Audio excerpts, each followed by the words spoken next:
श्री महाराज जननी जने को ऐसा जन क्या गाता याशु नहीं तो जननी बाज रहे तो काहे गवाए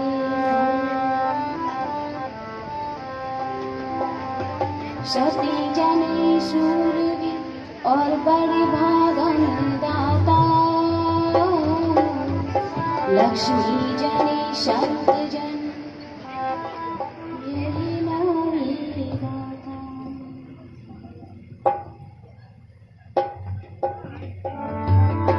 थारे माता के वे हो गोपी चंदा तोड़ो माया राखंगा थारी माता के वे हो गोपी चंदा तोड़ो माया ने वाला खंदा थारा पिता बंगाली राजा थारा पिता बंगाली राजा जारे बाजता छतीश बाजा जारे बाजता छतीश बाजा बेन रे गया रे नीलामी जानी कोई खबर नहीं आए बेन रे गया रे नीलामी जानी कोई खबर नहीं आए हरी माता मेरे गोपी चंदा ने तोड़ो माया ने वाला फंदा हरी माता के वे गोपी चंदा ने तोड़ो माया रा फंदा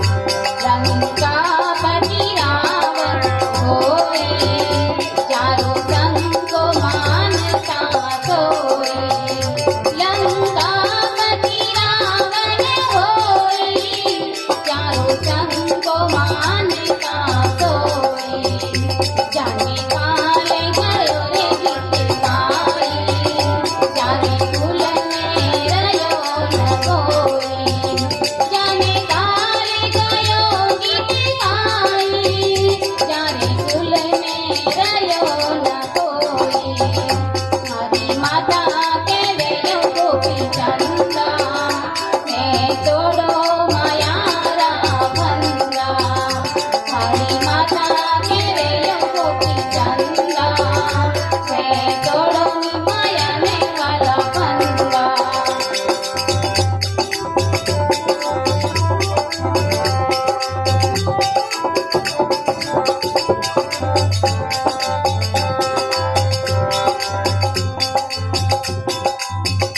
सेज परे माथी लिपटाई उड़ जगे नवा बिन खाई सेज परे माथी लिपटाई उड़ जगे नवा बिन खाई झूठी पग जल रे पतंगा झूठी पग जल रे पतंगा झूठी रे माया रे संग रंगा हरी माता के वे गोपी चंदा मैं तोड़ो माया ने वाला फंदा हरी माता के वे गोपी चंदा मैं तोड़ो माया ने वाला फंदा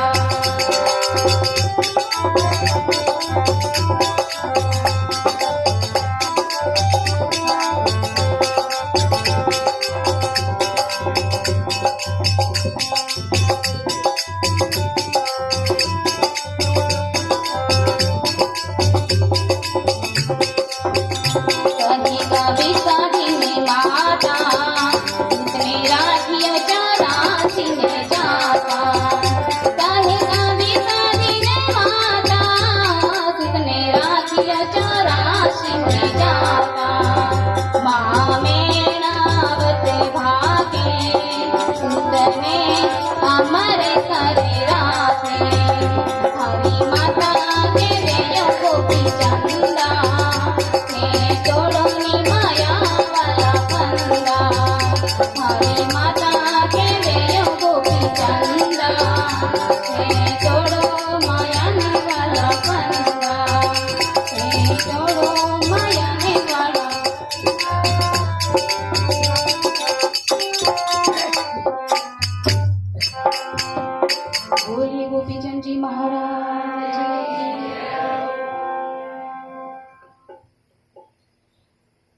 थोड़ी माता के वे गोपी चंदा थे तोड़ो नी माया ने वाला फंदा। माँ मैणावती जैसी माँ मिल जाए तो पुत्र को जोगी अमर बनाए। मैणावती गोपी चंद को जोगी अमर बनाया, सुनीति ने ध्रुव जी को अमर अटल पद पाया। तुलसी माता तुलसी जाया मानस ग्रंथ रचाया, और सुमित्रा नंदन लक्ष्मण जी को राम के साथ बैठाया। माँ की भूमिका सबसे ज्यादा होती है मर्द के जीवन में, चाहे नारी के जीवन में। हमारा बचपन माँ के सानिध्य में बीतता है, फिर मर्द के जीवन में आगे जाकर पत्नी के रूप में नारी के साथ ही उसका जीवन बीतता है। तो नारी की भूमिका बहुत ज्यादा होती है। नारी चाहे तो घर बना भी सकती है और नारी चाहे तो घर बिगाड़ भी सकती है। मर्द की इज्जत भी नारी के साथ जुड़ी होती है। तो ऐसी मां मिल जाए, ये समाज एक रथ है जिसके दो पहिए हैं, एक नारी और एक पुरुष। ऐसा कोई रथ है जो एक पहिए से चलता हो? कोई रथ नहीं है ऐसा। तो ये समाज भी नारी और पुरुष, ये दोनों दो पहिए जो है, इससे ही चल सकता है। एक घर में सिर्फ मर्द हो तो वो भी अपने बच्चों को अकेला इतना संस्कार नहीं दे सकता। औरत भी संस्कार दे सकती है, अगर मर्द ना हो तो घर चलाना भी उसके लिए बहुत मुश्किल होता है। तो दोनों जब साथ हो तो ही उनकी गृहस्थी की जो गाड़ी है वो सही ढंग से चलती है। तो अगर कयादू जैसी माँ मिल जाए तो बेटा को प्रहलाद जैसा भक्त बना दे, और मैणावती जैसी माँ मिल जाए तो पुत्र को जोगी अमर बना दे, और जीजाबाई जैसी माँ मिल जाए तो शिवाजी जैसा सूरवीर बना दे। देखो भाई, मर्द लोग नाराज मत होना, पर यह बात सही है। जैसे कश्यप ऋषि बहुत तपस्वी थे, बहुत महान थे, परंतु वो चाहकर के भी अपने पुत्रों को ऐसा अपने जैसा विद्वान बनाया उन्होंने भी, पर वो खुद जैसे संस्कार नहीं दे पाए उनको। क्यों? क्योंकि पुत्र ज्यादातर संतान अपनी माँ के पास रहती है। तो केकसी में रावण बहुत विद्वान था, ब्राह्मण पुत्र था, परंतु उसके संस्कार ब्राह्मण नहीं हुए, क्योंकि उसकी माता राक्षस कुल की थी, तो उसे राक्षस जैसे संस्कार देती है। इतना विद्वान होने पर भी वो मानव, देव तो बहुत दूर की बात है, वो मानव भी नहीं बन पाया, दानव बन गया। ऐसी मां मिली कि वो दानव बन गया और उसके कुल का नाश हो गया। देखो, अच्छी संस्कार वाली संतान चाहे एक भी हो, मैणावती ने अपने एक पुत्र को भी जोगी बना दिया।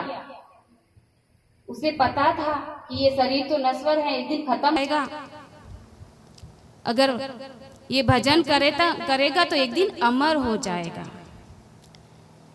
आज अगर किसी माँ के एक बेटा हो तो क्या कहेगी, महाराज मेरा वंश कैसे चलेगा? वंश चलाने के लिए अंश की नहीं, परम हंस की आवश्यकता होती है। तो रावण जो इतना महान था, मां की वजह से उसके कुल का नाश हो गया। अनीति से जात है राज तेज और वंश, तीनों ताला दे गया कौरव और कंस। तो इन सब में माँ की भूमिका सबसे ज्यादा थी। औरत एक पत्नी बनकर पति को हर जगह पर अच्छी सलाह भी देती है, एक मंत्री की तरह। औरत अगर अच्छी हो तो उसके पति की भी बहुत इज्जत बढ़ती है। घर में भी कोई कलह होता है तो वो शांति करती है। भाई भाई में झगड़ा हो जाए तो भी वो सुलझा सकती है। पति से कहती है, अगर पिता ने कुछ कह दिया हो, दोनों के बीच कुछ हो गई हो, तो भी वो कहती हैं आपके पिताजी हैं, क्या आपको कह नहीं सकते? बड़ा भाई अगर छोटे भाई से कह दे तो भी अगर औरत अच्छी है तो अपने पति से कहेगी आपके बड़े भाई हैं, क्या आपको कहने का अधिकार नहीं है? अगर छोटा भाई कुछ कह दे तो कहेगी वो आपके लिए पुत्र के समान है। तो इस तरह से घर में झगड़े नहीं होते। हर बात पे वो एक मंत्री की तरह अपने पति को अच्छी सलाह देती है, पति के हर जगह साथ रहती है। पति के जीवन में उसकी स्थिति कैसी है इसका भी वो ध्यान रखती है। उसका बिजनेस कैसा है, उसकी अगर वो किसान है तो उसकी खेती बाड़ी कैसी है। तो घर की स्थिति भी ठीक रहती है। ऐसा नहीं कि पति तो जो है उसके खेती बाड़ी में या बिजनेस में बहुत घाटा हो गया है, उसको तो बहुत टेंशन है, नींद भी नहीं आ रही है, और घर से श्रीमती जी का कॉल आता है, अजी सुनते हो आज तो मार्केट में बहुत अच्छी साड़ी आई है, ज्यादा महंगी नहीं है, सिर्फ 10,000 की प्योर की है। वो कहता है उसके लिए 10,000 कितने होते हैं, ऐसे कपड़े पहन के आप कहाँ जाएंगी, ऐसे गहने पहन के आप किसको दिखाएगी जब आपके घर में ही शांति नहीं है। आप तो पहन के शांति से सो जाएंगी, पर मर्द घर की नींव होती है, और जब वो ही हिलने लग जाएगी तो घर मजबूत कैसे रहेगा। तो उसकी परिस्थिति के अनुसार अपना घर चलाएं। जहां 50, अगर आपके घर की स्थिति ठीक नहीं है तो जहां 50 रुपए की चीज है वो 10 रुपए में ही चला ले। देखो, नारी अगर चाहे, औरत अगर चाहे तो पति की स्थिति भी ठीक कर सकती है, झगड़े भी घर में शांति रख सकती हैं। उसकी भूमिका हर जगह बहुत होती है। संतान को भी ऐसा बनाए कि वो जहां भी जाए वहां की शोभा बन जाए। लोग कहें कि देखो उसका बेटा ऐसा है, उसकी बेटी ऐसी है। वरना अगर आप अच्छे संस्कार नहीं देंगे तो क्या होगा, लोग कहेंगे ये उसका बेटा है, अरे ये तो अपनी औलाद को भी नहीं संभाल सकता, अपने परिवार को नहीं संभाल सकता, तो समाज को क्या खाक संभालेगा। औरत का हृदय बहुत मजबूत होता है। महाराणा प्रताप जब वन में रह रहा था ना, तो उसके जीवन में उसके पत्नी की भूमिका बहुत ज्यादा थी। जब घास की रोटी दी उसने अपने बेटे को, उसकी पत्नी जो है घास की रोटी बनाकर अपने बेटे को दे देती। एक दिन महाराणा प्रताप देख रहा था और वो भी एक बिल्ला आया, वो भी हाथ से लेकर चला गया। महाराणा प्रताप इतना कठोर हृदय का था कि अकबर के सामने एक भी राजा नहीं टिका, एक भी खड़ा नहीं हुआ, और वो अकेला लड़ा उससे। अकेला, जब तक उसके शरीर में सांस थी तब तक वो नहीं झुका। किसके लिए? हमारे लिए, अपनी प्रजा के लिए, अपनी मातृभूमि के लिए।